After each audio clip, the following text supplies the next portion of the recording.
Muy buenas noches, que el Señor les bendiga, mis amados, sean bienvenidos a esta clase virtual de esta noche. Nosotros somos el Ministerio Cristiano Conquistadores del Reino. El Señor nos dio una palabra profética y nos dijo que teníamos que levantar una escuela para preparar a unos conquistadores del reino para poder conquistar las naciones para Cristo. Con esa palabra profética fue fundada la Escuela de Formación Ministerial Apostólica y Profética Monte Sión. Ahora se ha convertido en una escuela en donde tenemos muchas escuelas de diferentes temas que se enseñan, como hay tres escuelas proféticas, hay una escuela de reino, hay una escuela del Espíritu Santo, hay una escuela de oración, hay dos escuelas de guerra espiritual y hay escuelas pastorales, hay 20 escuelas en total. Cada escuela tiene en una plataforma, tiene unos videos que el estudiante va a ver. Se le da un módulo, se le dan unas contraseñas para que pueda activar estos videos y los estudia en su casa a cualquier hora, ¿verdad? Y luego hace una cita para poder entregar los resúmenes por teléfono. Hay un calendario en la plataforma donde hace una cita para que le podamos llamar por teléfono un día. Cada 15 días tiene que entregar 3 enseñanzas. Y luego tenemos las clases por Zoom los días martes, miércoles y jueves. Después de las clases, le damos un libro, un manual para que puedan tener y ir haciendo su biblioteca para que puedan estudiar en su casa. Esta es la Escuela de Formación Ministerial Apostólica y Profética Monte Sión. La escuela no se cobra. Nuestro Señor Jesucristo dijo: recibieron de gracia, den de gracia. La palabra de Dios no se vende, así que nosotros le damos la oportunidad, pero tiene que calificar porque es una escuela de formación ministerial, o sea que se necesita tener un llamado ministerial para poder acceder a esta clase. Si necesita más información, puede preguntar al número de WhatsApp de la escuela. Ahora vamos a comenzar nuestra clase buscando la recámara secreta o el lugar santísimo. Para esto hemos invitado al pastor José Luis García.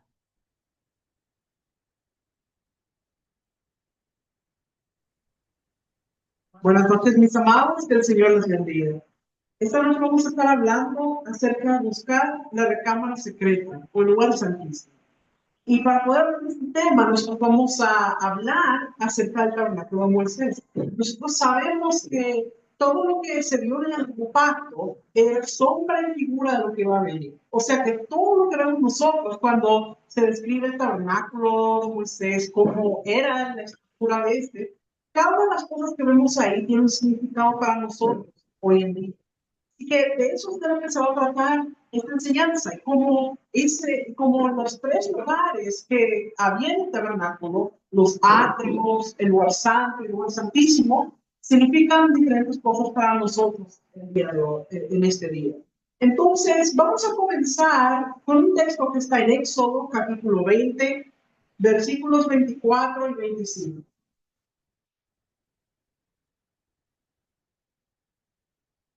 Altar de tierra harás para mí, y sacrificarás sobre él tus holocaustos y tus ofrendas de paz, tus ovejas y tus vacas. En todo lugar donde yo hiciere que esté en la memoria de mi nombre, vendré a ti y te bendeciré. Y si me hicieres altar de piedras, no las labres de cantería, porque si alzares herramientas sobre él, lo profanarás. Ahora, fíjense que en este texto Dios le habla a Moisés de dos tipos de altar. Le habla de un altar de tierra y le habla de un altar de piedras. Y estas son dos estructuras diferentes y significan cosas diferentes. El altar de tierra tiene un solo elemento, que es la tierra. Bueno, ¿qué representa la tierra? Bueno, recuerden que usted y yo somos tierra. En la escritura dice, pues polvo eres y a polvo volverás. Y hay un salmo que dice, no te olvides que soy polvo. Entonces, el polvo o la tierra tiene que ver con nuestra humanidad, tiene que ver con lo que somos de manera individual. Ahora, esto que leímos del altar de tierra y del altar de piedras, no tenemos que confundirlo con que literalmente vamos a hacer un altar de tierra o un altar de piedras, sino que, como les decía, cada una de estas cosas tiene un significado para nosotros. Tenemos que entender el significado espiritual detrás de ello. Entonces debemos entenderlo. Entonces, esto del altar de tierra que representa la humanidad de nosotros, nosotros somos individualmente. Entonces, eso lo que significa es el altar personal que cada uno de nosotros debe tener. Es como cuando el Señor Jesús dijo, cuando tú ores, entra en tu habitación, cierra la puerta con llave y ora al Padre que está en el cielo. Es decir, que necesitamos ese tiempo de intimidad con el Padre. Necesitamos tener ese altar personal. Ese es el lugar donde tú tienes que ir a tener comunión íntima personal con Dios. Y tú puedes decirle todo. Entonces, ahí eso es muy importante. Pero también nos habla del altar de piedra. Dios le dice a Moisés, y no labres las piedras, porque si lanzas herramientas sobre las piedras, lo profanas. Ahora, ¿qué significan las piedras? Bueno, el altar de piedras tiene que ver con cuando nos unimos, cuando nos juntamos, es un altar corporativo, cuando juntos venimos a buscar del Señor. Pero, ¿qué tiene que ver de que no la labrara con herramientas? Bueno, quiere decir, cuando usted agarra herramientas para labrar las piedras, normalmente las trata de hacer como cuadraditas, que todas quepan nítidamente y sean iguales. Dios le dice, no hagas esto, no levantes herramientas sobre él. Quiere decir que no se trata de que todos seamos idénticos, de que todos seamos exactamente iguales. La unción en cada uno de nosotros es distinta. Los dones que Dios nos ha dado a cada uno de nosotros son distintos. No podemos pretender ser todos iguales. Es como dice el apóstol Pablo, no todos son pies, no todos son manos.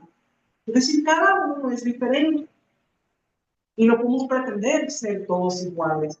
La gracia de cada quien, los dones de cada quien son distintos, pero juntos somos ese altar de piedras. Entonces, en esta figura, lo que nos habla el altar de piedras, tenemos que entender lo que significa, que es ese altar corporativo que hacemos todos juntos. Entonces, los dos son necesarios, tanto el altar de piedra, es decir, el individual, yo solo como persona, teniendo comunión íntima con Dios. Y también el altar de piedras, que es ese altar corporativo que hacemos como cuerpo de Cristo. Mire cómo lo explica en 1 Pedro capítulo 2, versículo 5, donde habla acerca de ese altar de piedra. Vosotros también, como piedras vivas, sed edificados como casa espiritual y sacerdocio santo, para ofrecer sacrificios espirituales aceptables a Dios por medio de Jesucristo. Es decir, aquí nos dice como piedras vivas. Nos está hablando de ese altar corporativo que hacemos juntos. Y nos dice ofrecer sacrificios espirituales aceptos a Dios por medio de Jesucristo. O sea, no se trata de que vamos a hacer como en el antiguo pacto, que traían un cordero o un becerro y eso era lo que se sacrificaba, no, sino que ahora son sacrificios espirituales acertos a Dios. Entonces, eso es muy importante que debemos entender. Miren lo que nos habla Hebreos capítulo 8, versículo 5, donde nos habla de la importancia de entender que todo lo que se miró en el antiguo pacto era sombra y figura de lo que iba a venir. Hebreos 8:5 dice, los cuales sirven a lo que es figura y sombra de las cosas celestiales.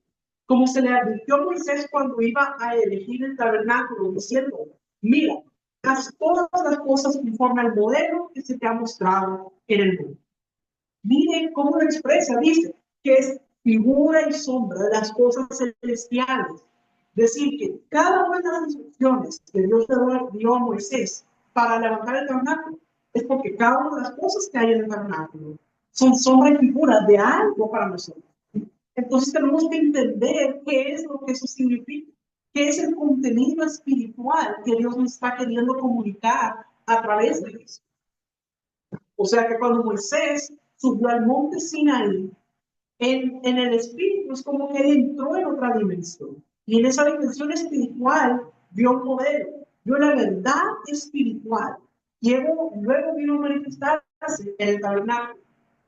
Pero el tabernáculo es la sombra, no es la verdad espiritual. Entonces vamos a ver algunos aspectos acerca del tabernáculo de Moisés. Pero quiero que entendamos que esa es la sombra. La estudiamos para entender mejor el significado espiritual que tiene. Pero lo que buscamos es esa verdad espiritual que Dios nos quiere comunicar a través de ella. Entonces, debemos tener eso muy en cuenta. El tabernáculo de Moisés se levantó conforme al modelo que él vio en la dimensión espiritual cuando él subió al monte. En el tabernáculo vamos a ver algunas características acerca del tabernáculo. Nosotros tenemos que entender que el tabernáculo tiene tres partes. El tabernáculo de Moisés tenía tres partes. Estaban los atrios, luego el lugar santo y el lugar santísimo. Y había esta división entre esas tres partes, porque es importante. Vamos a ver primero lo que nos hablan los atrios. En los atrios tenemos dos muebles importantes: el altar del sacrificio y el lavacro. El altar del sacrificio era un lugar donde se hacían los altares, donde se sacrificaba a los animales. Se ponía leña, se prendía fuego, y ahí, en ese lugar, se ponía la carne del sacrificio. ¿Cómo era que ocurría esto? Bueno, si alguien estaba consciente de que había pecado, entonces traían un animal para ser sacrificado. Entraban, lo recibían en la puerta, lo pasaban adelante, lo atendían ahí, el sacerdote, luego tomaban el animalito, lo presentaban delante del Señor, se sacrificaba el animal, o sea, se mataba, y lo preparaban y la carne lo ponían sobre ese lugar para que estuviera en el fuego la carne. Se cocinaba la carne y comían la carne, el que trajo el sacrificio y el sacerdote. La comían ahí delante de sí. Ahora, en algunos casos, lo que traía era un holocausto. En ese caso no se comía, sino que ahí se dejaba la carne en el fuego hasta que se consumiera por completo y se hiciera carbón. Ese era un holocausto del todo quemado, que era para el Señor. De ese la persona no comía, ni el sacerdote comía, sino que era solo para el Señor. Entonces, esto es lo que sucede en los actos. El altar de sacrificio es para eso, para restaurar la relación con Dios, para reconciliar. Miren que siempre moría cuando la persona pecaba, traía ese animal como sacrificio para reconciliar. Está haciendo alusión a esa parte del tabernáculo. Entonces, cuando vemos en las escrituras, por ejemplo, el Salmo que dice: entraré por tus puertas con acción de gracias, por tus atrios con alabanza. No está hablando de los atrios. No está hablando de entrar al lugar santo ni el santísimo, sino de los atrios. Porque los atrios es el lugar donde se da una restauración de una relación que estaba rota. Los atrios es un lugar de gratitud, donde yo vengo y digo: gracias, Señor, porque hoy tuve que comer, gracias por la ropa que he visto. Esa es una manifestación de los atrios. Estás dándole gracias al Señor y alabándolo por lo que Él ha hecho. En los atrios también tiene el lavacro. El lavacro era una pila de agua con la cual se lavaban. Los atrios también un lugar de convivio, de koinonia, un lugar para compartir, donde podemos comer con Dios y estar en paz con Dios. Eso es algo muy importante. Por eso usted mira cuando traían el sacrificio, si era uno de los que no era del todo quemado, entonces la persona comía y el sacerdote comía. Y eso era como una reconciliación, como una comunión, una koinonia. Y vemos nosotros que cuando hay una mesa y cuando habla de que hay comida, eso siempre es un símbolo de comunión. Jesús entendía eso. Y por eso vemos que él utilizaba mucho esta estrategia ministerial de sentarse a comer con las personas. Él comía con las personas. Si usted se acuerda de Zaqueo, Jesús, ¿qué fue lo que le dijo a Zaqueo? Baja, porque hoy voy a ir a comer a tu casa. Entonces vemos que esto ocurría. Vemos, por ejemplo, cuando Jesús visita a María y a Marta, vemos que ahí habla comida. O sea, si nosotros vemos que Jesús se sentaba a comer con las personas, Y esto es algo importante. Incluso cuando se instauró la Santa Cena, era durante fue una comida. Entonces vemos que esto es algo que se mira en su ministerio. Y de hecho, los fariseos incluso lo criticaban por eso. Recuerde, de hecho, en Mateo 11:18, si usted mira, Jesús dice, bueno, Juan el Bautista no comía y le decían demonio tiene. Ahora bien, vengo yo y yo sí como, entonces dicen, este es un hombre comedón que debe ir. Entonces, a ver, hasta lo criticaban por ello. Pero lo que yo quiero que entendamos es que esta era una manera que él hacía, porque cuando comes con alguien, eso es comunión, esa es coinonía. Entonces él entendía eso. Cuando nos sentamos a comer con alguien, eso es comunión. Estamos hablando de que tenemos paz y hablamos con la persona, porque cuando te sientas a comer con alguien, estás conversando, estás compartiendo con la persona. Entonces, por eso los atrios también son símbolo de comunión. Entra el pecador a los atrios a reconciliarse con Dios y después se sienta a comer con el Señor. Sale justificado, sale limpio, sale purificado. Entonces, eso es de lo que podríamos resumir lo que tiene que ver los atrios. Un lugar de arrepentimiento, de perdón, de reconciliación, un lugar de comunión y también es un lugar de gratitud y de alabanza, alabar a Dios por lo que Él ha hecho. En los atrios entra el pecador para ser perdonado, para reconciliarse con Dios. Y ahí operan el sacerdote encargado de hacer los sacrificios. No todos los levitas entran en el lugar santo o el lugar santísimo. Los sacerdotes entran en el lugar santo, pero no cualquier sacerdote entra al lugar santísimo. Solamente el sumo sacerdote entraba al lugar santísimo. Entonces, aquí vemos que en los atrios entra todo el mundo, el que llega con un sacrificio para reconciliarse, o el que trae una ofrenda de gratitud, puede entrar a los atrios. Entraré por tus puertas con acción de gracias, por tus atrios con alabanza. Entonces, es muy importante entender eso, porque hay personas que cuando caen en pecado, cometen el gran error de que se alejan del Señor. Y eso es terrible. La persona piensa, no, es que yo no puedo, después de lo que hice, yo no puedo volver. Pero yo creo que en ese momento, con mayor razón, tiene que volver para reconciliarse con el Señor. Es muy importante eso. Por eso en los atrios es donde la persona traía ese sacrificio para venir arrepentido, a pedir perdón, a reconciliar. Eso es muy importante, mis amados. Así que necesitamos entender que no nos dejemos engañar por esa mentira de que, ay, bueno, como un pequeño me tengo que alejar. Como muchas veces el enemigo lo que nos trata de hacer es que sintamos vergüenza, que nos sintamos que nos está señalando, nos están dando culpa, para que nos alejemos del Señor. Eso es una mentira del enemigo. Cuando nosotros nos equivocamos, lo que necesitamos hacer es venir delante del Señor con un corazón arrepentido y decirle, Señor, perdóname y reconciliarnos con Él. Eso es lo que tenemos que hacer. Entonces, ahí en los atrios entraban esas personas para poder recibir el perdón de sus pecados. Ahora, yo quiero explicar un poco acerca de los levitas. Leví era uno de los 12 hijos de Jacob, y sobre la tribu de Leví recayó el sacerdocio. Originalmente iban a ser los primogénitos, pero luego vemos cuando ocurre lo que pasa con el becerro de oro, Moisés dice, bueno, los que estén de parte de Dios, pues pónganse de este lado, y solamente la tribu de Leví. Entonces, a la tribu de Leví se le dio el privilegio de ser sacerdotes. Entonces, sobre la tribu de Leví cae el sacerdocio. Pero Leví tuvo 3 hijos, y la Biblia nos menciona Gersón, Coat y Merari.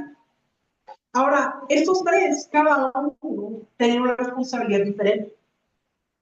Los descendientes de Merari son los meraritas, los descendientes de Gersón son los gersonitas, y los descendientes de Coat son los coatitas. Ahora, ¿qué es lo que hacía cada uno de estos? Bueno, los meraritas tenían la responsabilidad de que cuando el tabernáculo se iba a mover, ellos eran los que movían el tabernáculo. Ellos empezaban a empacar. La responsabilidad de los meraritas eran las bases que estaban alrededor, las columnas, las estacas y todo lo que conformaba las estructuras del tabernáculo. En otras palabras, para ellos la responsabilidad eran esas estructuras. Es decir, no solo las telas, no solo las estructuras que delimitaban lo que venían siendo los atrios, los meraritas estaban encargados de todo eso. Entonces, necesitamos entender acerca de ello. Entonces, ¿qué es lo que sucede en los atrios? Es el lugar de hacer las paces. Usted ha leído ofrendas por la paz. Es llegar y decir, quiero estar en paz con Dios. O vengo a celebrar que estoy en paz con Dios. Vengo a agradecer a Dios. Es un lugar de alabanza. Miren cómo lo expresa Primera de Crónicas, capítulo 16, versículo 34.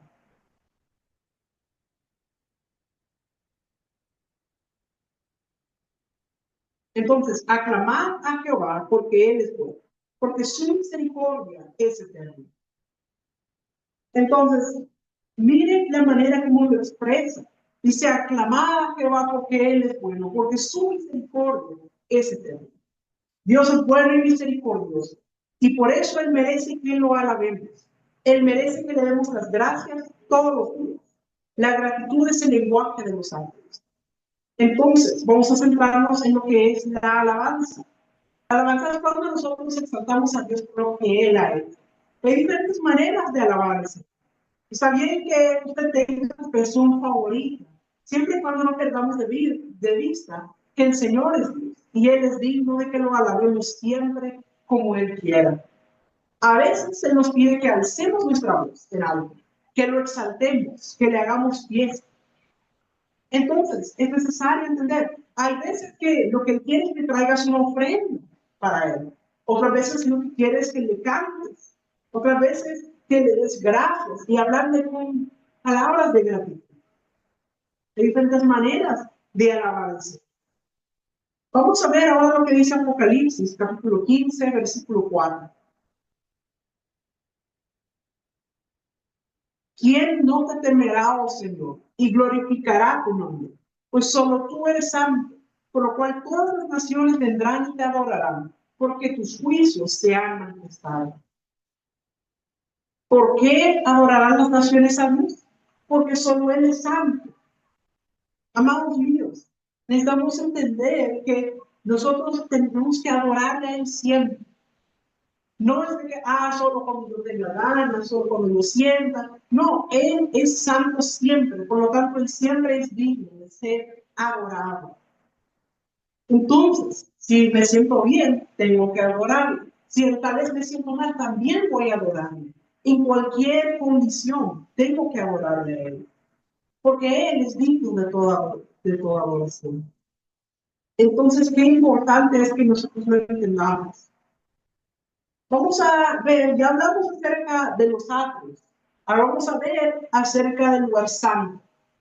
En el lugar santo ya se entró en el tabernáculo propiamente dicho. Y ahí en el lugar santo tenemos tres muebles: el candelabro, el altar del incienso y la mesa de los panes sagrados. En la mesa de los panes sagrados se ponían 12 panes en una posición particular. Y había un momento del día en que se hacía todo esto. Y era parte de algo que se tenía que hacer constantemente. El hacer los panes, el colocarlos, luego cuando se retiraban y todo eso. El altar del incienso también tenía sus propias cosas, sus reglas que se hacían. No era cualquier incienso que se usaba, era uno especial, una receta dada por el Señor. Y que de hecho estaba dicho que nadie más podía usar esa misma receta. Era una receta exclusiva. Y el candelabro de 7 brazos, la menorá, con su equipamiento también, con sus cosas especiales. Es decir, era algo muy específico, las instrucciones que se les daba, que se les dio acerca de cómo hacer estas cosas. Ahora, el asunto es que todas estas cosas que vamos viendo aquí, como les decía, son sombra y figura de algo. Bueno, ¿qué es lo que representa? La mesa de los panes sagrados nos lleva una vez más a lo que es el sustento, el alimento, y hay que ver con comunión. El candelabro tiene que ver con iluminar, el recibir entendimiento. Y el altar de incienso tiene que ver con intercesión y adoración. Entonces, esto está de alguna manera relacionado con lo que vemos en Apocalipsis. Usted mira en Apocalipsis, nos habla de las arcas y las copas. Y nosotros cuando leemos en una porción de la Escritura que las oraciones suben delante de la presencia del Señor, así como el incienso. Entonces, así como el humo del holocausto de la tarde, entonces está relacionado de esa manera. ¿Sabes cómo habla de las arpas y las copas? Está hablando de la oración y la intercesión. Entonces, recuerda que cuando hablábamos de los atrios, decíamos que venía el pecador trayendo su cordero, su animalito, y para el sacrificio. Bueno, en el lugar santo ya no entra cualquier persona, ya no entra el pecador. Aunque ya esté arrepentido, ya esté en paz con Dios, pero esa persona no entra ahí. En el lugar santo entran los sacerdotes. Hay un sumo sacerdote, pero también hay otros sacerdotes que son los encargados de estos oficios. Personas apartadas para servir al Señor. Recuerda que usted y yo somos ministros del Señor. No nos perdamos en las sombras. Somos ministros del Señor. Y como tal, podemos participar de la comunión con el Señor, de la intercesión, de la adoración y recibir revelación. Eso es lo que ocurre en el lugar santo, es un lugar de comunión, un lugar de revelación, un lugar de intercesión y de adoración. Qué maravilloso es lo que Dios ha determinado en esta etapa de nuestra relación con Él. Estamos viendo lo que son las sombras y las figuras, pero tenemos que entender que lo que nos interesa son las verdades espirituales de lo que sucede. Todos hemos sido pecadores, entonces tenemos que hacer las paces con el Señor. Eso sucede en los actos, pero luego Él nos da acceso a que entremos a esa comunión, a esa intimidad, una relación más estrecha, algo más privado, el recibir conocimiento, revelación, que el Señor te muestre, que enseñe, te revele cosas, que el Señor te hable en sueños, que tú estás orando y de repente en tu vida espiritual tú recibes algo de Él. Esas son cosas que ocurren en el ámbito del lugar santo. Y la adoración es parte de lo que sucede. Ahora, la cultura evangélica te va a decir que la oración ocurre en el lugar santísimo. Pero aquí lo que vamos a ver es que la oración realmente ocurre en esta dimensión del lugar santo. Pero, ¿qué es lo que pasa? La iglesia se ha enamorado de esto porque es lindo estar en comunión con el Señor. Es lindo sentir que yo tengo toda la atención del Señor para mí, que Él me está hablando, que Él me está revelando, que Él me está restaurando. Eso es maravilloso. Pero podemos cometer el error de quedarnos estancados ahí y no avanzar a la siguiente dimensión. Porque tenemos que entender, en parte, porque no conocemos lo que va más adelante. Es porque muchas veces las personas, por ejemplo, vienen a la iglesia con heridas de orfandad o heridas de rechazo. Y entonces reciben la reconciliación en los atrios y luego entran a la dimensión del lugar santo y el tener al Padre abrazándolos, dándoles ese amor, eso, haciéndolos sentir eso maravilloso, estar en la presencia del Señor.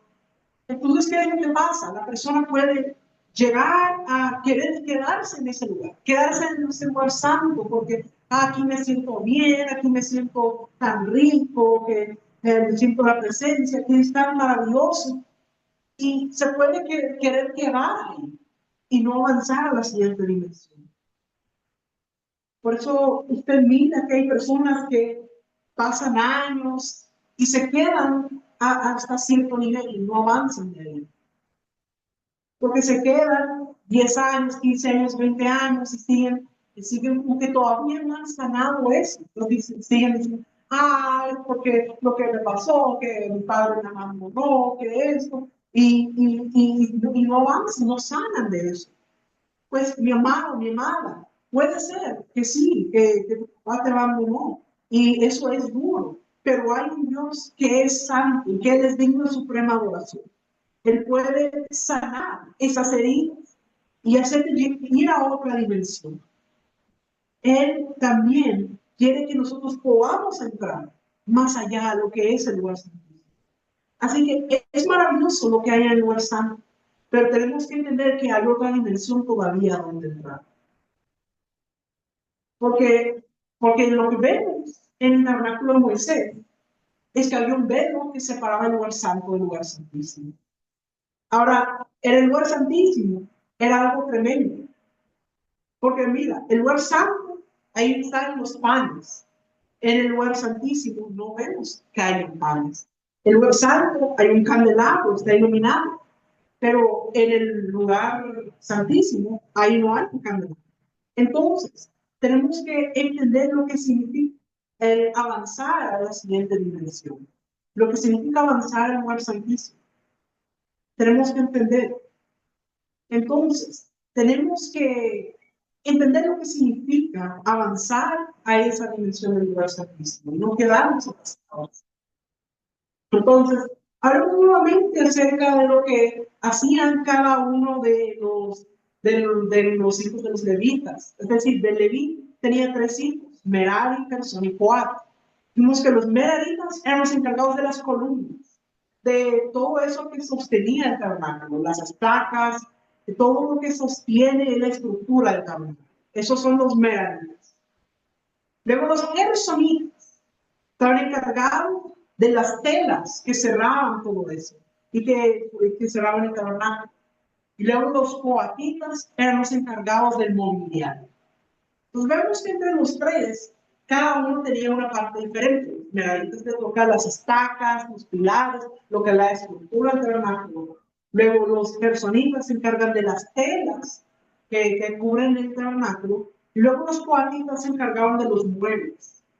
Entonces, cuando usted mira que, aunque todos estos son levitas, vemos que cada uno se le da una labor diferente. Y qué importante es esto. ¿Se acuerda cuando David quiso llevar el arca, pero no lo hizo de la manera correcta? Lo hizo sobre carretas de bueyes. Y entonces el arca dice que tambaleó y se iba a caer. Una persona mete la mano para detener el arca y esa persona cae muerta. Bueno, pues porque esa no era la manera en como Dios había dicho que se tenía que llevar el arca. David no había estado haciendo sobre carretas, pero realmente Dios había dado instrucciones muy específicas de cómo tenía que moverse el arca. Tenía solo los coatitas debían llevar el arca y ellos no la llevaban en carretas, ellos la llevaban sobre los hombros. Entonces había instrucciones específicas. Miren, los meraritas, que eran los encargados, dijimos, de las bases, las columnas, las estacas, dice que a ellos se les fue dado para su equipo de trabajo 4 carretas, 8 bueyes para transportarlos. Y como heredad se les dio 12 ciudades. Entonces, eso es lo que se les dio a ellos. Luego los gersonitas, que eran los encargados de las telas, de lo que cubría el tabernáculo. Se les dio 2 carretas, 4 bueyes, y como herencia se les dio 13 ciudades. Entonces, miren qué interesante la diferencia. A los meraritas les dan más carretas y más bueyes, pero a los gersonitas les dieron más ciudades. Pero, ¿qué hay de los coatitas? Los coatitas eran los encargados del mobiliario, los utensilios. Ellos llevaban el arca del pacto, ellos llevaban todas las cosas que habían dentro del tabernáculo, todos los muebles. Ahora, para transportar el mobiliario, ¿sabe cuántas carretas y cuántas bueyes recibieron ellos? 0. No recibieron ninguno. ¿Por qué? Porque ellos no tenían que llevar sobre carretas y sobre bueyes. Ellos tenían que llevarlos ellos mismos sobre los hombros. Ellos mismos los tenían que llevar. Pero al entrar a la tierra prometida, su herencia fue la mayor. 23 ciudades. Su heredad es mayor. Su recompensa es mayor. Entonces, qué interesante que entendamos esto. Tenemos que ser y tenemos que entender. Dice en Deuteronomio capítulo 2 al 3, entonces el Señor me dijo, dejen de andar rondando por las montañas y diríjanse al norte. Entonces, qué importante es que no nos estanquemos, que no nos quedemos, sino que tenemos que avanzar.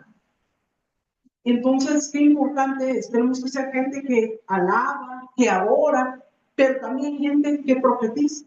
Que seamos gente que glorifica al Señor en las tres facetas, el cuerpo, el alma y el espíritu. Entonces, tenemos que entender, tal vez ha sido, tal vez hay cosas que hayamos pasado, pero no nos podemos quedar estancados en ello. Dios lo que le dice es, dejen de andar rondando por las montañas, diríjanse al norte. A veces uno puede decir, ay, pero es que yo no estoy listo para avanzar. Mi hermano, nunca vamos a estar listos, sino que el Señor nos va a preparar si nosotros damos el paso. Pero tenemos que avanzar y Él nos va a preparar. Josué, tal vez en el momento no se sentía listo para la labor que tenía que hacer, pero él hizo caso a lo que Dios le dijo. Moisés, en el momento cuando Dios lo llama, él no se siente listo, él dice, no, pero por favor manda a alguien más, que yo soy malo para hablar, yo no puedo hablar, manda a alguien más. Pero al final él tuvo que cumplir la labor de lo que Dios le dijo. Igual si usted mira a Jeremías cuando Dios lo llama, Jeremías dice, no, pero yo soy muy joven, yo no sé hablar, yo no puedo. Pero Dios le dice, no digas que soy muy joven, porque a lo que yo te envío irás, y lo que yo te diga que digas dirás, yo estaré contigo. Entonces tenemos que entender eso, mis amados. Ahora, miren qué interesante el texto que vamos a leer. Malaquías capítulo 1, versículos 6 al 8, nos dice, el hijo honra al padre y el siervo a su señor. Si pues soy yo padre, ¿dónde está mi honra? Y si soy señor, ¿dónde está mi temor? Dice Jehová de los ejércitos a vosotros, oh sacerdotes, que menospreciáis mi nombre. Y decís, ¿en qué hemos menospreciado tu nombre? En que ofrecéis sobre mi altar pan y vino. Y dijisteis, ¿en qué pensáis que la mesa de Jehová es despreciable? Y cuando ofrecéis el animal ciego para sacrificio no es malo. Asimismo, cuando ofrecéis el cojo o el enfermo no es malo.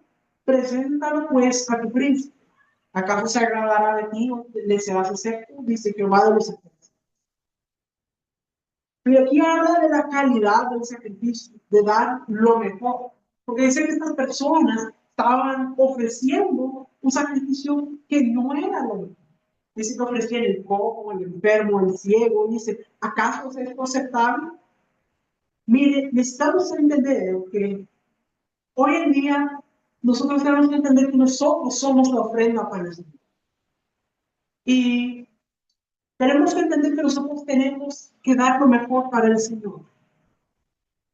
Entonces, yo necesito entender que tengo que dar lo mejor para Él. Y no solamente hablo de al momento de adorarle, al momento de dar ofrenda, sino que mi vida completa se pueda adorarlo por Él. Tenemos que entender que la adoración no solo se limita al canto o la música, sino que tiene que ver con toda nuestra vida. La manera en cómo nosotros vivimos debe ser de agrado para el Señor. Y no se trata solamente de los asuntos espirituales, también en nuestra vida diaria. Que en tu trabajo tú des lo mejor y seas el mejor empleado que puedas ser. Porque tú adoras a un Dios que es todopoderoso, que es dueño de la tierra y del cielo. Y cuando tú haces lo mejor que puedes, estás dando un testimonio para las otras personas. Y eso es de agrado para el Señor. Démosle al Señor la mejor versión de nosotros mismos. Esa es la mejor adoración que le podemos dar. Jesús dice, en esto es glorificado mi Padre, en que lleven mi fruto, lleven mucho fruto y sean mis discípulos. Entonces, esforcémonos por darle al Señor el fruto que Él quiere. Tenemos que entender que tenemos que dar lo mejor para Él. Y cuando hablamos de adoración, como les decía, no se trata solo de música. Podemos adorar de muchas maneras. Si el Señor quiere que cantemos, pues cantemos. Si Él quiere que nos postremos, pues postremos. Si el Señor quiere que comiences a dar un discipulado, comienza a dar un discipulado. En eso es glorificado mi Padre, que lleve mucho fruto. Cada uno de nosotros es como un árbol y se espera de nosotros que demos fruto. Y como les decía, cuando hablábamos del altar de piedras, cada uno es diferente. Cada uno, Dios le da una gracia diferente. Entonces, por ejemplo, uno puede ser un árbol de limón y otro puede ser un árbol de mango. Y entonces, el único que puede dar el fruto de limón es el árbol de limón. Y el mango no puede dar limón, ni el limón puede dar mango. Entonces, no te molestes cuando veas al mango dando mucho mango. Alégrate por el mango. Bendito Dios por el mango. Pero si yo soy limón, no tengo que estar mirando, ay, pero yo quiero dar mango, pero quiero ser como ese, pero no puedo. No, mi hermano. Se trata de que nosotros demos de lo que el Señor nos ha dado a nosotros. Entonces, si yo soy un árbol de limón, voy a dar los mejores limones que puedo. Y ese va a ser el fruto que yo le voy a dar al Señor. Entonces, tenemos que entender que Él espera que demos lo mejor de nosotros. La mayor parte de la iglesia, hay muchos que se quedan solo al nivel de la alabanza, en los atrios. Hay otros que se quedan en el nivel de la adoración, en el lugar santo. Pero tenemos que seguir adelante al lugar santísimo. Ahora, yo quiero decirles que en términos de alabanza, adoración y profecía, vamos a hablar, decíamos, alabanza con lo que ocurre en los atrios, adoración con lo que ocurre en el lugar santo. Entonces, tenemos que entender el lugar santísimo, es algo aún más profundo. Entonces, qué importante es que nosotros entendamos. También podemos hacer la comparación con las tres partes del ser humano. Sabemos que el ser humano es un ser tripartito, cuerpo, alma y espíritu. Entonces, podemos decir que los atrios lo podemos equiparar con el cuerpo. Mientras que vemos, por ejemplo, que en el lugar santo es el árbol. Ahí todos nos sentimos ricos, sentimos la presencia, y decimos qué rico es estar aquí. Eso es, ahí sentimos en el árbol. Pero luego vamos al lugar santísimo. Y ahí es lo que tiene que ver con el espíritu. Ahora, ¿qué ocurre en el lugar santísimo? Bueno, ¿qué es lo que hay en el lugar santísimo? En el lugar santísimo es el lugar donde está el arca del pacto, que era lo que representaba la presencia de Dios. Dentro del arca hay un vaso de oro con el maná, una muestra del maná. También está la vara de Aarón que reverdeció, están las tablas del pacto. El lugar santísimo es un lugar de revelación, es un lugar de profecía. Esa es la dimensión de vida eterna. Mire, la vara de Aarón no reverdeció en los atrios, no reverdeció en el lugar santo. La vara de Aarón reverdeció en el lugar santísimo. Entonces, en los atrios puede que nos alegremos y disfrutemos. En el lugar santo nos sentimos ricos, pero para entrar a la dimensión de vida eterna, tenemos que cruzar el velo y entrar a la dimensión del lugar santísimo. Mire qué maravilloso. El lugar santísimo es algo tan profundo que en el tiempo del pueblo de Israel solo el sumo sacerdote podía entrar a ese lugar. Nadie más podía, solo el sumo sacerdote entraba una vez al año a ese lugar. Y él tenía que estar bien santificado porque si él no estaba bien, entonces él caía muerto. Miren qué delicado era. Pero hoy en día, mis amados, nuestro Señor Jesús rasgó ese velo. Nosotros vemos que cuando Él muere en la cruz, dice que se rasgó el velo que separaba el lugar santo del lugar santísimo. Es decir, que Él nos da entrada para que podamos entrar. El Padre desea que nosotros entremos a esa dimensión del lugar santísimo. Entonces, qué importante es entender eso. Ahora, para explicar más acerca del lugar santísimo, yo quiero que hablemos un poco acerca de Ana. En ese tiempo, Elí es el sumo sacerdote, porque él es tribu de la tribu de Leví, pero es coatita. Todos los sumos sacerdotes iban a ser descendientes de Coat. Entonces, el arca del pacto era el trono móvil de Dios. En el diseño del arca del pacto, y vemos nosotros, hay algo que se llama el propiciatorio, que tenía los querubines, porque ahí estaban las alas. ¿Y qué dice el Salmo? Dice, Él está sentado sobre los querubines. Es decir, ese es el trono de Dios. Y ahí esos dos querubines, la forma en que tenían las alas, formaba como la forma de un trono. Y ese lugar se llamaba propiciatorio. porque ese trono, ese asiento era el lugar donde un súbdito va a pedirle a su rey que sea propicio, que sea favorable a su necesidad. Entonces, imagínense esa escena de un súbdito yendo delante de su rey. Se posa, se arrodilla delante del rey y le ruega, tengo esta necesidad, por favor, sea propicio. Está rogando a él que sea favorable a su situación. Entonces, recuerde que cada vez que se movía el campamento, había una columna de humo durante el día y una columna de fuego durante la noche, que representaba la presencia de Dios y estaba justamente ahí sobre el propiciatorio. Cuando Dios decía, vamos a movernos, ¿qué es lo que pasaba? Esa columna se empezaba a mover. Y entonces todo el que miraba que la columna se empezaba a mover, entonces ahí iban los levitas a empezar a empacar. Los meraritas se encargaban de las estacas, las columnas, los gersonitas se encargaban de las telas y los coatitas del mobiliario. Todo decir, se está moviendo, vamos, tenemos que movernos. Entonces, ahí vemos nosotros lo que eso representa. Ahora, en este momento de la historia, más adelante vemos que el tabernáculo de Moisés queda en un lugar llamado Silo. Elí era sumo sacerdote en el tiempo de Ana. Entonces, ahí vemos cómo está la situación de ese tiempo. De hecho, cuando vemos lo que dice la escritura acerca del tiempo del sacerdocio de Elí, vemos que dice que las cosas no andaban muy bien en ese tiempo, porque dice de que los hijos de Elí estaban haciendo lo que ellos querían, estaban haciendo muchas cosas que no debían. Y dice que ya no había visión con frecuencia en ese tiempo. Pero antes de que la lámpara se apagara, pasó algo. Había una familia, un hombre que se llama Elcana. Y él tenía dos esposas, porque en ese tiempo eso era algo que estaba permitido. Entonces, nos habla de que tenía una esposa que se llamaba Ana y una que se llamaba Penina. Y lo que pasaba es que Penina había podido tener hijos, pero Ana no. Y esto le causaba mucha amargura a Ana, sobre todo porque Penina se burlaba de ella, porque no podía tener hijos. Entonces la Biblia nos dice que el Cana y sus mujeres subieron todos los años a Silo para ir a presentar sus ofrendas al Señor, a ofrecer el sacrificio. Y nos habla acerca de esta situación. Ana estaba angustiada, dice que ella ni siquiera podía comer de tan angustiada que ella estaba.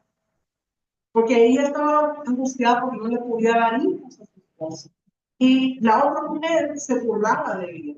Entonces el Cana le decía, mi amor, Ana, no te sientas mal, acaso yo me condené. Pero Ana, ella se sentía mal, no quería comer, pero ella iba delante del tabernáculo. Yo me imagino a Ana que se levanta y ella decía, vaya. Y dice que ella en ese momento, ella está solo moviendo los labios, ella está solo moviendo los labios. Y él en ese momento, él mira que ella está moviendo los labios, que no hay sonido. Y él la mira que está llorando y él cree que está ebria.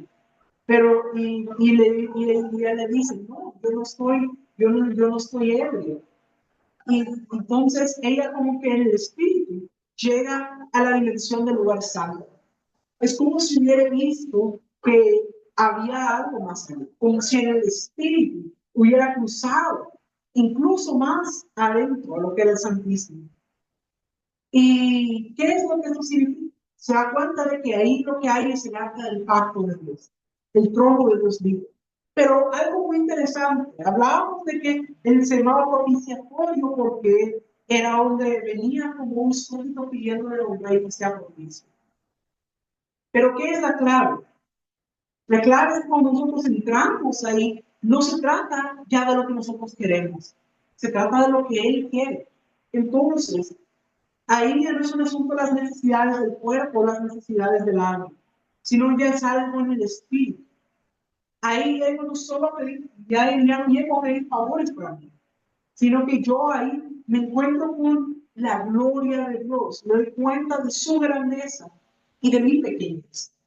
Y yo lo que necesito es preguntarle al Rey de Gloria, ¿qué necesita Él? ¿Qué puedo hacer yo por Él? Porque lo que Dios necesita es restaurar el sacerdocio de Israel.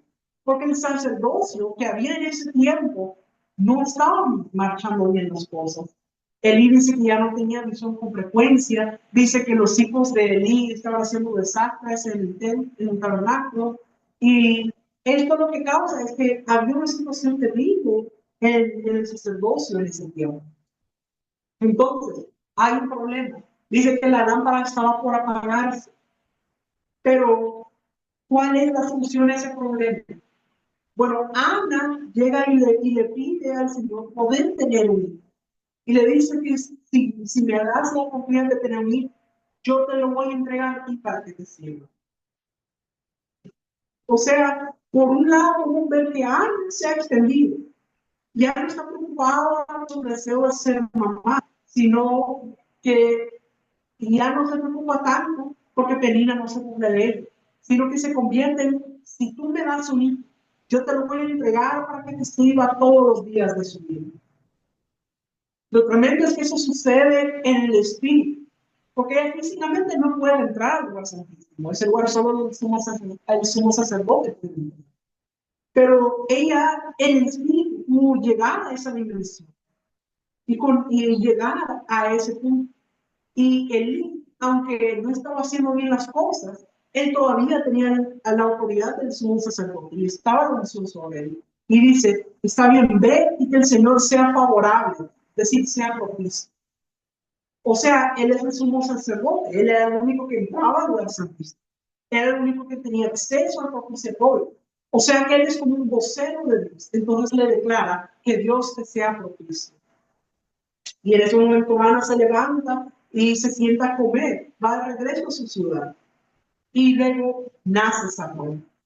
Y Ana cumple lo que prometió. Después de que Samuel es desterrado, lo lleva al tabernáculo y lo entrega a él. Este es el libro por el cual yo lloré y le dije al Señor que si me daba un hijo, yo se lo iba a consagrar. Y entonces entregó a Samuel para que estuviera ahí con él. Y dice que ella solo lo visitaba una vez al año para llevarle una túnica. Entonces, qué importante es esto. Cuando Ana experimenta todas estas cosas, abre una brecha profética. Esa mujer profetiza de una manera impresionante, como no sucedía en Israel en ese tiempo. Qué tremendo es eso. Vamos a leer lo que dice 1 Samuel capítulo 3, versículos 1 al 4. El joven Samuel ministraba a Jehová en presencia de él, y la palabra de Jehová escaseaba en aquellos días. No había visión con frecuencia. Y aconteció un día que estando Elí acostado en su aposento, cuando sus ojos comenzaban a oscurecerse, de modo que no podía ver. Samuel estaba durmiendo en el templo de Jehová, donde estaba el arca de Dios. Y antes que la lámpara de Dios fuese apagada, Jehová llamó a Samuel y él respondió, heme. Quiero que preste atención a algo. ¿Dónde dice que dormía Samuel? Él no dormía en los atrios. Él no dormía en el lugar santo. Él dormía en el lugar santísimo. Porque dice que él dormía ahí donde estaba el arca de Dios. Ahí es donde dormía Samuel. Qué tremendo es esto. Él realmente había sido consagrado para Dios. Él duerme en ese lugar tan privilegiado. Y en la noche oye que lo llaman. Y cuando lo oye, él piensa que es Elí y va a donde Elí. Y Elí le dice, no, yo no te llamé. Entonces Samuel regresa a dormir. Y él vuelve a escuchar, Samuel, Samuel. Y él vuelve a donde Elí. Y entonces Elí le vuelve a decir, no, yo no te he llamado. Y luego la tercera vez Samuel vuelve a escuchar, Samuel, Samuel. Y va a donde Elí. Y entonces Elí entiende que es que Dios le está hablando. Entonces le dice, cuando vuelvas a escuchar, tú le vas a decir, habla Jehová, porque tus siervos. Entonces, qué tremendo es esto. Entonces, cuando él Samuel me vuelve a escuchar otra vez, Samuel dice eso, habla, que tus siervos. Y Dios le empieza a hablar y le empieza a revelar lo que él va a hacer, lo que él quiere establecer. Y miren, Samuel llega a ser un profeta genuino de Dios. Mira cómo habla de él en 1 Samuel capítulo 3, versículos 19 al 21. Y Samuel creció y Jehová estaba con él, y no dejó caer a tierra ninguna de sus palabras. Y todo Israel, desde Dan hasta Beerseba, conoció que Samuel era fiel profeta de Dios. Y Jehová volvió a aparecer en Silo, porque Jehová se manifestó a Samuel en Silo por la palabra de Jehová. O sea que Samuel crece y llega a ser un profeta genuino. Y dice que Dios estaba con él, no dejaba caer a tierra ninguna de sus palabras. Y él viene a ser el último juez de Israel, porque él era juez en Israel. Pero luego la gente empezó a querer tener un rey. Y decían, queremos tener reyes como las otras naciones. Y dice que Samuel eso no le agradó, él se molestó cuando escuchó eso. Y Dios le dice, no te molestes, porque no es a ti a quien te han rechazado, es a mí. Pero les vamos a dar un rey como ellos quieren. Y entonces, tremendo, que primero Saúl es coronado como rey. No luego conocemos la historia que Saúl desobedeció y por su desobediencia perdió ese privilegio. Y entonces David fue hecho rey. Entonces Samuel lo une y eventualmente David llega a ejercer como rey de Israel. Pero su mentor llega a ser Samuel. Su padre espiritual llega a ser Samuel. Y podemos ver que Samuel tenía una escuela profética. En Nayot, en Ramá, podemos ver que había una escuela profética. Y era un ámbito profético tremendo en ese. Tanto que dice la escritura que cuando David estaba huyendo de Saúl, que lo quería matar, David va a Nayot en Ramá para estar con Samuel. Y dice que Saúl manda a soldados a que vayan por David. Pero cuando ellos llegan a ese lugar, dice que empezaron a profetizar. Saúl manda un segundo grupo y esos también profetizaron. Manda un tercer grupo y esos también profetizaron. Entonces Saúl al final dice, bueno, lo voy a tener que ir a hacer yo mismo. Entonces él mismo va a Ramá. Y entonces, cuando él llega a ese lugar, él mismo termina profetizando. Y no solo eso, él se desnuda de sus ropas y llega a ese lugar. Entonces vemos cómo estaba ese ámbito que había en ese lugar. Ahora, ¿por qué se desnudó? Bueno, yo creo que esa era la marca de Samuel. ¿Por qué pienso eso? Porque cuando David, que también fue hijo espiritual de Samuel, llevó el arca del pacto a Jerusalén años más tarde, viene un ámbito profético en ese lugar, la adoración, y entonces él lo que hizo es que se despojó de sus vestiduras y adoró al Señor, despojándose de sus vestiduras. Entonces, ¿por qué tiene que ver eso con Samuel? Bueno, si usted mira, cada año desde que Samuel era niño, llegaba su mamá y le traía la túnica. Y entonces Samuel se quitaba la túnica del año pasado y se ponía una nueva, como para entrar a una nueva temporada. Entonces, cuando nosotros vemos acerca de todo lo que esto tiene que ver, vemos más adelante que tenemos a David, que está en el trono y es rey sobre Israel. Y él aprendió tanto de Samuel que él luego entiende realmente lo que significa la adoración. Y es cuando él establece el tabernáculo de David. Cuando vemos lo que habla acerca de los cantores, acerca de los instrumentos, todo lo que hace David en ese lugar. Pero ¿cuál es la verdad espiritual? El canto tiene una particularidad. Bueno, tiene muchas, pero una de ellas es que la voz de cada uno es única y distinta. No hay dos voces iguales. Es como la huella digital. Yo no puedo cantar con la voz de mi hermano. Entonces, nos dice el libro de los cantares, hazme ver tu rostro, quiero oír tu voz, porque es dulce la voz tuya y hermoso tu aspecto. Entonces, si alguien dice, ay, no, es que yo no puedo cantar, yo canto feo, yo a lo mejor solo me quedo aplaudiendo, le estaría negando al Rey de Gloria lo que él está pidiendo. El Rey pide canta. Y si usted está diciendo, no, pero es que si no canto feo, es como que le estás diciendo al Señor, al que te creó, me hiciste feo. Y eso no está bien. Porque dice en la Escritura que grandes y maravillosas son sus obras. Entonces, no solo no eres feo, sino que eres obra de Dios y eres maravilloso, tal como Él te creó. Entonces, no hay que tener esa vergüenza de, ay, es que yo no canto mal, mi voz no me agrada. No, el Señor quiere que nosotros nos amemos como somos y le adoremos con nuestra voz. Entonces, el diseño de David nos habla de los cantores y de la música, todo lo que tenía que ver con la adoración. Miren lo que dice Primera de Crónicas, capítulo 23, versículo 1. Siendo pues David ya viejo y lleno de días, hizo a Salomón su hijo, rey sobre Israel. Viene David y aparta líderes para el reino de Salomón, incluyendo líderes que él ya había formado para la adoración en el templo que aún no estaba construido. Es decir, David ya está preparando todo para cuando venga Salomón poder continuar en todo esto. Pero mire algo acerca de cómo David pone a los cantores en el tabernáculo de David. Vamos a ver Primera de Crónicas, capítulo 25, versículo 1. Asimismo, David y los jefes del ejército apartaron para el ministerio a los hijos de Asaf, de Emán y de Jedutum, para que profetizasen con arpas, salterios y címbalos. Noten que era para que profetizase con los instrumentos. O sea, su función es principalmente profética. Dice que entraba el pequeño con el grande, el maestro con el discípulo. Y estaban estos tres, Asaf, Emán y Jedutum. Ahora, ¿por qué es tan importante destacar esto? ¿De qué? ¿De dónde? De que en los tres eran levitas.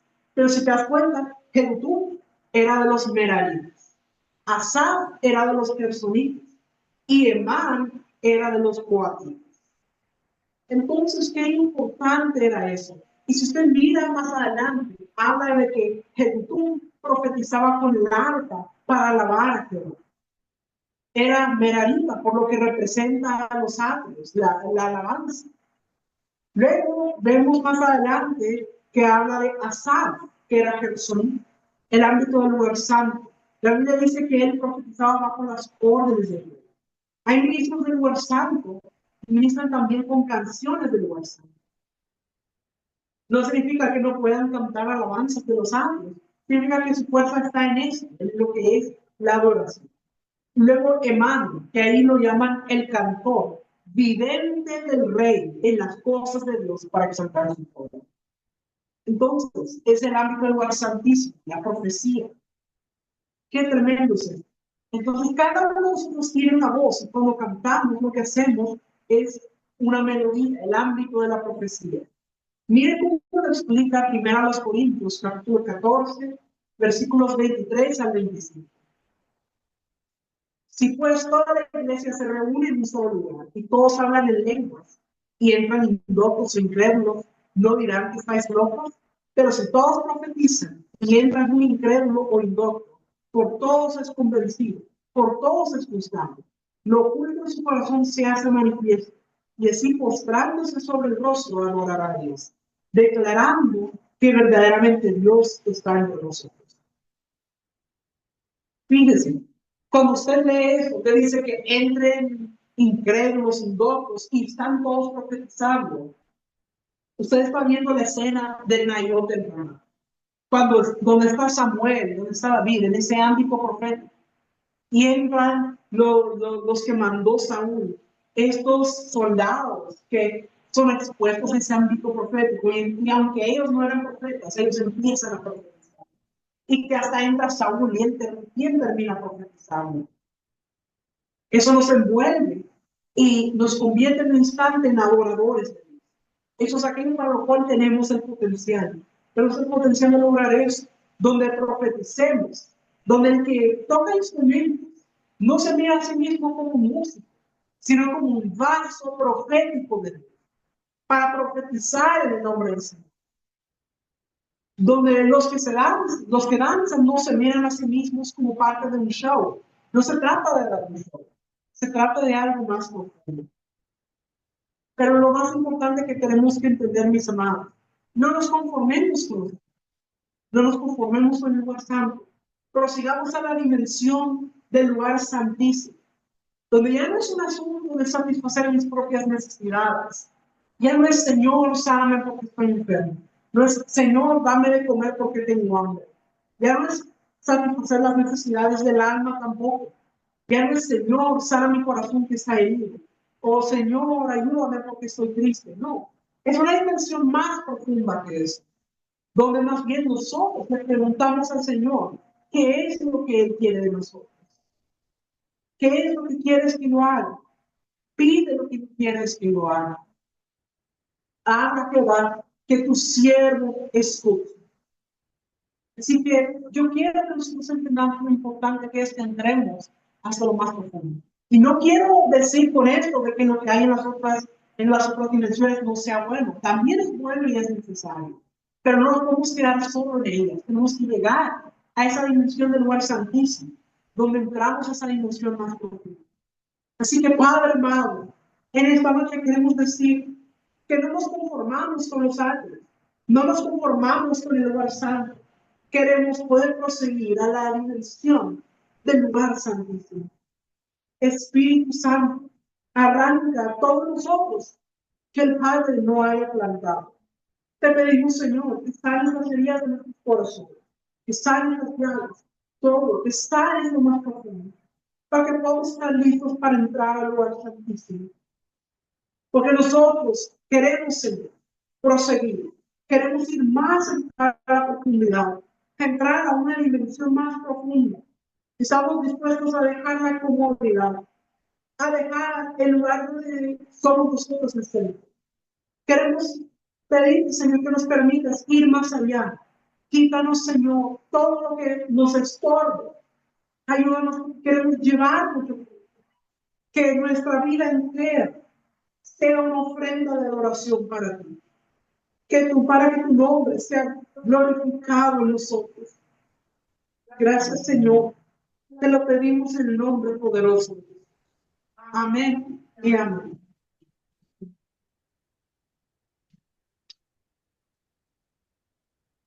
Gracias, Pastor José Luis, por esta hermosa enseñanza. Nos ha enseñado lo importante que es llegar al lugar santísimo para poder postrarnos y servirle a Dios.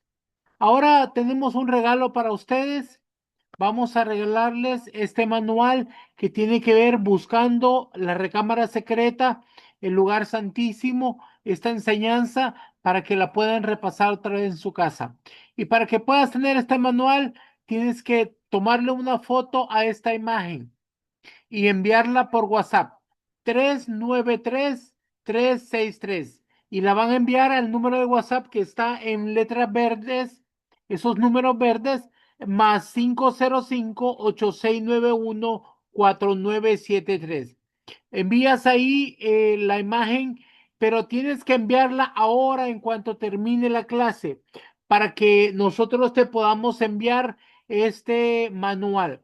Y de ahí nos vas a esperar un poquito porque son bastantes los estudiantes y a veces nos tardamos un par de días para podérselo mandar a todos.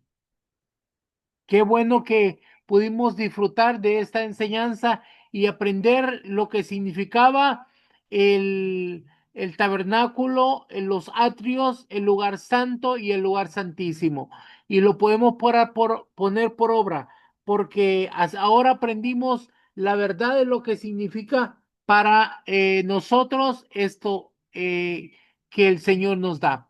Bueno, mis amados, nos sentimos muy gozosos por haber estado aquí. Ahora le voy a dar la oportunidad de contestar preguntas. Si hay alguna pregunta, levanta tu mano para que podamos contestarle las preguntas y darle un micrófono para que pueda hablar.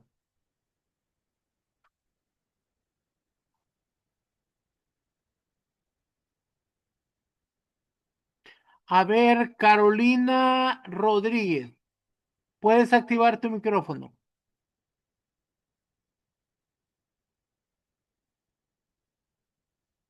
Carolina Rodríguez, puedes activar tu micrófono.